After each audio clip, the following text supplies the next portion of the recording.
Introducing the two-way chisel, which works in partnership with the rotating chisel.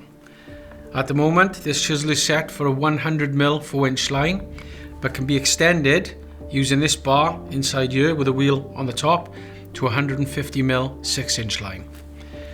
The chisel is designed to cut not only forwards, but it also cuts backwards, because when you're pulling on the rods, you get a lot more force than you do if you were pushing. For example, if there was a lump of concrete 20 meters down, when I push on the rods, it's going to do that before it hits it, and it's not going to be a lot of power. But if you get over the obstruction and you pull on that straight rod, you're going to generate as much power from 20 meters away as you are from 3 meters away, because you've got a good straight power into the concrete. It's pivoted so it rides on 2 axes. As you can see, it leaves the floor. So when it's cutting, it's riding on either end. And that's the sharp end, that's the piece that does the cutting. The two-way chisel will remove concrete up to 40% of the line.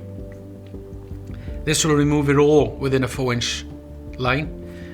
But on a 6-inch line, sometimes the chisel will dome the concrete. So we'll actually ride over the concrete. How to counter that is you use a rotating chisel. When you put the rods into the end of the rotating chisel, again with the lock fast rods tightened up, once you turn the handle, that wheel leaves the floor and it pivots on these 2 axes, removing that front edge of the dome. So if that was the dome and you spin that chisel on the front end, you create an edge that this chisel can now work on again.